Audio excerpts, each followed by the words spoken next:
Assalamualaikum warahmatullahi wabarakatuh. Selamat datang kembali di channel saya, Faisal Dumairi, di mana pada kesempatan kali ini saya akan membahas salah satu materi dari mata kuliah Organization Culture yang diampu oleh Ibu Nopian Ekawati SMM, yaitu etika organisasi. Nah, untuk mempersingkat waktu, mari kita mulai dari pengertian etika terlebih dahulu. Etika yaitu sikap dan perilaku yang menunjukkan kesediaan atau kesanggupan seseorang secara sadar untuk menaati ketentuan dan norma kehidupan yang berlaku dalam suatu kelompok masyarakat atau organisasi tertentu. Nah, setelah mengetahui etika itu, maka kita lanjut ke pengertian organisasi. Organisasi merupakan tulang punggung manajemen, karena tanpa organisasi yang efisien, tak ada manajemen yang dapat menjalankan fungsinya dengan lancar. Pada dasarnya, organisasi dibentuk sebagai wadah untuk tempat untuk berkumpul, bekerja sama secara rasional dan sistematis. Nah, jadi dapat disimpulkan bahwa etika dalam organisasi adalah sikap atau perilaku yang menunjukkan kesediaan seseorang secara sadar untuk menaati ketentuan dan norma yang berlaku dalam suatu organisasi. Nah, hal itu terwujud dalam bentuk bagaimana seseorang melaksanakan tugas dan wewenang sesuai dengan ketentuan yang berlaku, menjaga informasi perusahaan dengan baik, membangun etos kerja sehingga dapat meningkatkan kinerja perusahaan, bersikap hormat, jujur, dan bertanggung jawab. Nah, berikut ada beberapa alasan mengapa norma moral dan etika diperlukan dalam organisasi, yang antara lain karena etika berkaitan dengan perilaku manusia. Hal ini menyangkut aplikasi seperangkat nilai luhur dalam bertindak bagi kehidupan seseorang dan organisasi, dan menyangkut berbagai prinsip yang menjadi landasan bagi perwujudan nilai-nilai tersebut. Nah, dalam berbagai hubungan yang terjadi antar manusia dan lingkungan hidup. Kemudian, agar bisa mengikuti kehidupan sosial yang tertib, manusia memerlukan kesepakatan, pemahaman, prinsip, dan ketentuan lain yang menyangkut pola perilaku. Etika memberikan prinsip yang kokoh dalam berperilaku sehingga kehidupan dalam organisasi semakin bermakna. Setiap bentuk kerjasama didasarkan pada kesempatan yang dicapai bersama. Karena dinamika manusia dengan segala konsekuensinya, baik bersifat normal maupun moral, maupun etika perlu dianalisis dan dikaji ulang. Hal ini dimaksud agar tetap relevan dan memperkaya makna kehidupan seseorang, kelompok, organisasi, dan masyarakat luas yang pada gilirannya memperlancar interaksi antara manusia. Nah, pentingnya etika dalam era modern sekarang ini jelas terlihat bila ingat bahwa etika menunjukkan kepada manusia nilai hakiki dan kehidupan sosial. Dengan keyakinan agama, pandangan hidup, dan sosial, dapat dikatakan bahwa etika berkaitan langsung dengan sistem nilai manusia.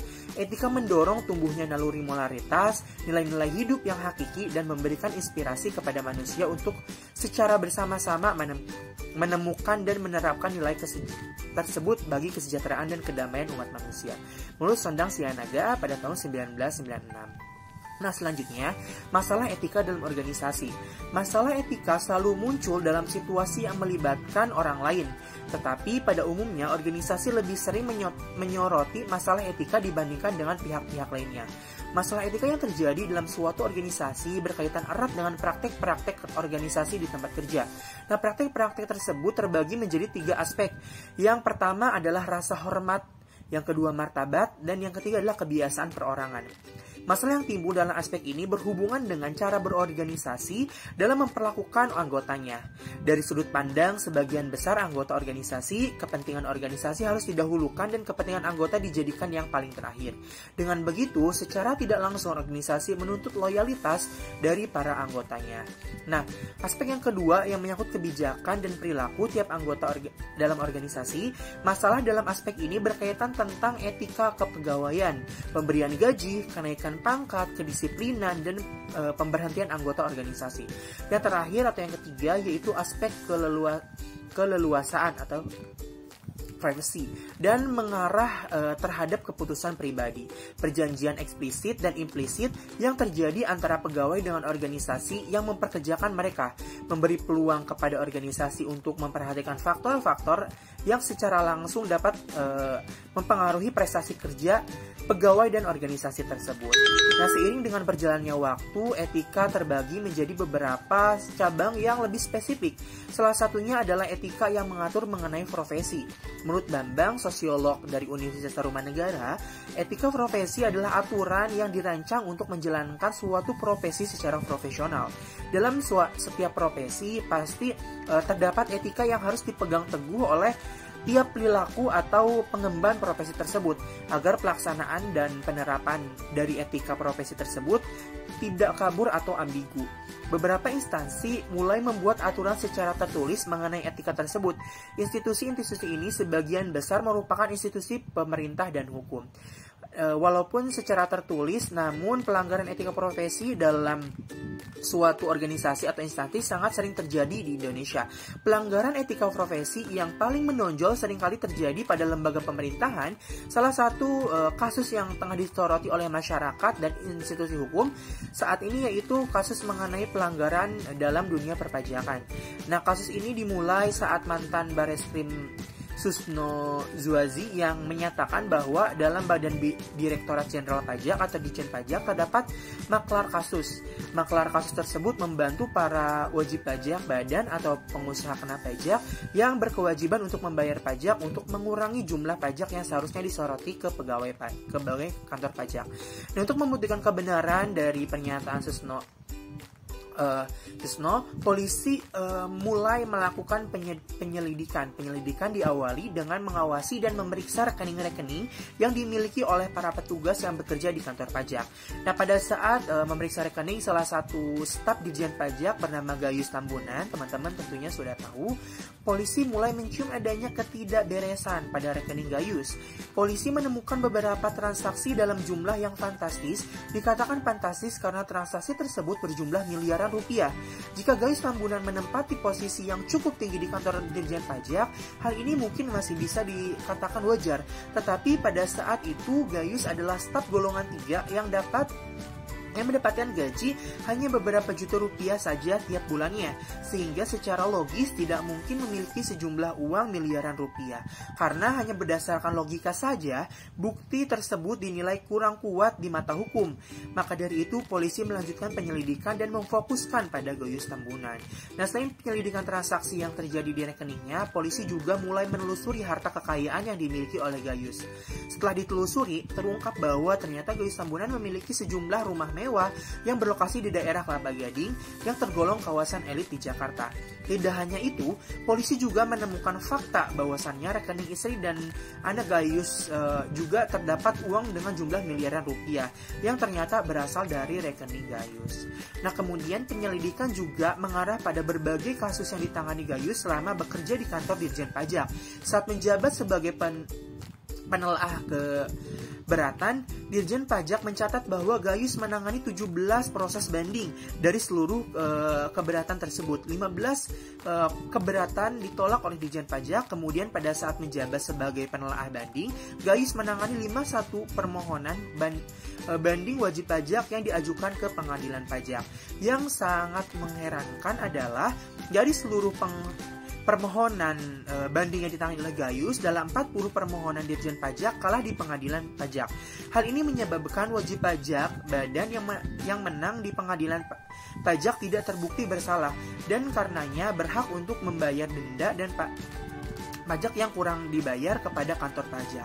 Nah, hal ini tentu saja menyebabkan kerugian yang sangat besar bagi negara, karena setelah diperiksa oleh kepolisian ternyata wajib pajak badan yang terlibat memang terbukti bersalah dan berkewajiban untuk membayar denda dan pajak yang kurang bayar kepada kantor pajak sejumlah miliaran rupiah. Nah, dalam pemeriksaan lebih lanjut, sebagai besar wajib pajak badan yang kasusnya ditangani oleh Gayus mengaku bahwa mereka memang menyerahkan sejumlah dana kepada Gayus karena pada saat itu Gayus mengaku mampu untuk memanipulasi kasus mereka dan membuat mereka menang di pengadilan. Seluruh permohonan banding yang ditangani oleh Gayus diajukan oleh wajib pajak yang merupakan sebuah badan, dan kasus-kasus tersebut merupakan kasus-kasus yang cukup besar dengan nilai tuntutan puluhan hingga ratusan miliar. Setelah memahami cukup bukti dan memiliki cukup bukti yang memberatkan, akhirnya kepolisian menetapkan Gayus sebagai tersangka dalam kasus mafia pajak dan selanjutnya akan dituntut dengan undang-undang yang mengatur tentang pelanggaran etika profesi. Nah, kasus yang melibatkan Gayus Tambunan ini hanyalah sebagian kecil dari tindakan pelanggaran etika profesi yang terjadi di lembaga pemerintahan. Sebenarnya bukan rahasia umum jika para pegawai di lembaga pemerintah merupakan posisi yang syarat akan godaan untuk melanggar aturan yang telah ditetapkan. Bahkan, dalam satu dasawarsa terakhir, mereka mulai menyoroti kinerja pegawai pemerintah yang tidak sebanding dengan gaji yang mereka terima. Apalagi, sebagian besar dari para pegawai tersebut seringkali melakukan berbagai tindakan yang tidak sesuai dengan peraturan yang ditetapkan. Contohnya, pelanggaran yang paling sederhana adalah pemerintah seringkali keluar pada jam kerja atau menggunakan mobil dinas milik pemerintah untuk kepentingan pribadi, seperti berbelanja ke pasar atau menjemput anak ke sekolah. Nah, berbagai kasus pelanggaran yang diungkap oleh media tentunya mencoreng citra pegawai lembaga pemerintah di Indonesia. Para pegawai tersebut yang seharusnya bertindak menurut etika profesinya dengan mengabdi dan menunjang tinggi loyalitas terhadap negara, saat ini malah menjadi pihak pelanggar dan jumlah yang paling besar di Indonesia. Berbagai pemberitaan yang menyudutkan posisi pegawai pemerintah sama sekali tidak disanggah dengan pemberitaan yang baik mengenai kinerja mereka. Kenyataan ini tentu saja membuat hati masyarakat Indonesia yang menyaksikan menjadi miris. Nah, adapun cara mengatasi pelanggaran etika, yaitu di mana masalah yang berkaitan dengan etika itu berpotensi untuk timbul pada kelompok atau organisasi di seluruh aspek kehidupan. Untuk meminimalisir resiko timbulnya masalah yang berkaitan dengan etika, suatu organisasi dapat menerapkan sistem manajemen organisasi. Dalam manajemen organisasi, terdapat beberapa prinsip yang dapat diterapkan dalam suatu organisasi. Nah, prinsip-prinsip tersebut bertujuan untuk meminimalkan resiko terjadinya pelanggaran, khususnya pelanggaran yang berkaitan dengan etika di dalam organisasi. Prinsip yang pertama adalah pembagian kerja. Pembagian kerja yang spesifik dapat meningkatkan kinerja dengan cara membuat para anggota organisasi menjadi lebih produktif. Yang kedua yaitu wewenang. Untuk dapat melaksanakan tugas dengan baik, setiap anggota harus diberikan wewenang tertentu yang seimbang dengan jabatan dan tugas yang dipikulnya. Selanjutnya adalah prinsip yang ketiga yaitu disiplin. Dalam suatu organisasi, disiplin dapat memiliki peran yang sangat penting.